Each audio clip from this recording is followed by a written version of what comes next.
నాన్న మాట కోసం ఎపిసోడ్ 4. సరస్వతి పెద్దవాళ్లకు రెస్పెక్ట్ ఇచ్చేది. తను ప్రవర్తించే తీరును బట్టి నాన్నకు గౌరవం ఉంటుందని ఆలోచించి మసలుకునేది. తన చెల్లెళ్ళకి ఎలా ఉండాలో నేర్పించేది. విద్య, సుధా కూడా వాళ్ళ నాన్న తర్వాత అక్కకి అంత రెస్పెక్ట్ ఇచ్చేవాళ్ళు. తల్లితో గారాబంగా ఉండేవాళ్ళు.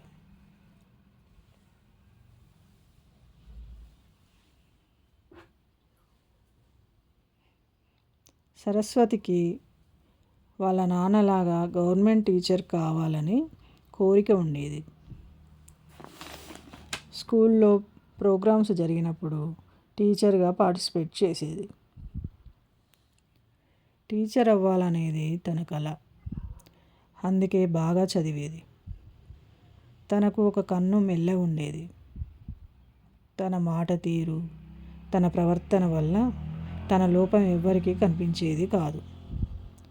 తను ఎంతసేపైనా గలగలా మాట్లాడేది.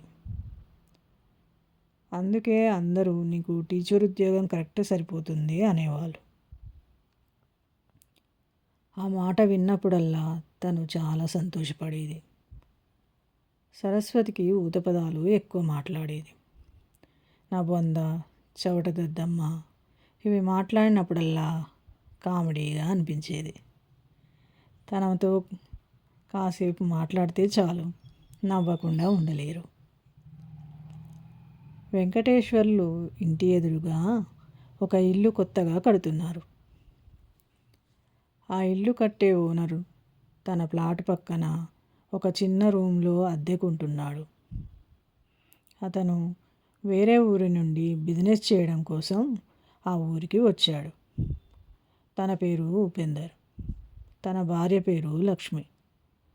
ఉపేందర్కి ఒక కొడుకు, ఒక కూతురు. కొడుకు పేరు మనోహర్, కూతురు పేరు ధరణి. ఉపేందర్ ఊరు చిన్న పల్లెటూరు. అక్కడ తల్లి, అన్నదమ్ములు ఉండేవారు. ఉపేందర్ పల్లెటూరులో బిజినెస్ నడవదు కాబట్టి మండలానికి వచ్చి ప్లాట్ తీసుకొని ఆ ప్లాట్ పక్కన చిన్న గది అద్దెకు తీసుకొని ఆ ప్లాట్లో ఇల్లు కట్టుకుంటున్నాడు. తన కొడుకుని, కూతుర్ని గవర్నమెంట్ స్కూల్లో చేర్పించాడు. కొడుకు 8th క్లాసు, కూతురేమో 7th class. Upender family Venkateshwar ఫ్యామిలీని, వెంకటేశ్వర్ల ఫ్యామిలీ ఉపేందర్ ఫ్యామిలీని గమనిస్తుండేవాళ్ళు. ఎదురెదురు ఇల్లులు కాబట్టి కనిపిస్తూ ఉండేవాళ్ళు. ఉపేందర్ కూతురు ధరణిది, వెంకటేశ్వర్ల కూతురు సరస్వతిది ఒకే స్కూలు, కానీ సెక్షన్ వేరు. ఏ సెక్షన్ సరస్వతిది, బి సెక్షన్ ధరణిది. బాగా చదివే వాళ్ళని ఏ సెక్షన్లో, తక్కువ చదివే వాళ్ళని బి సెక్షన్లో వేసేవారు. అలా ధరణిని కూడా బి సెక్షన్లో వేశారు. అలాగని ధరణి మరీ డల్గా కాకుండా మరీ ఫస్ట్ ర్యాంక్ కాదు, యావరేజ్ స్టూడెంట్. అలా కొద్ది రోజులకి ఉపేందర్ ఇల్లు రెడీ అవ్వడంతో గృహప్రవేశం చేసి కొత్తింటికి షిఫ్ట్ అయ్యారు. ఆ తర్వాత కొద్ది రోజులకి ఉపేందర్ భార్య లక్ష్మి, వెంకటేశ్వర్లు భార్య రమాదేవి వాకిళ్ళు ఊడుస్తూ పరిచయం అయ్యారు. ఆ తర్వాత కొద్దిగా ఫ్యామిలీ పరిచయం అయ్యారు. ఒకరోజు సరస్వతికి ధరణి బి సెక్షన్ అని తెలిసి తన నాన్నకు చెప్పింది. వెంకటేశ్వర్లు ఆలోచించి ఫ్యామిలీ పరిచయం వలన ధరణిని ఏ సెక్షన్కి సరస్వతితో చేర్పించాడు. అప్పటి నుండి సరస్వతి, ధరణి కలిసి స్కూల్కి వెళ్ళేవాళ్ళు, కలిసి ఇంటికి వచ్చేవాళ్ళు. అలా బెస్ట్ ఫ్రెండ్స్ అయ్యారు.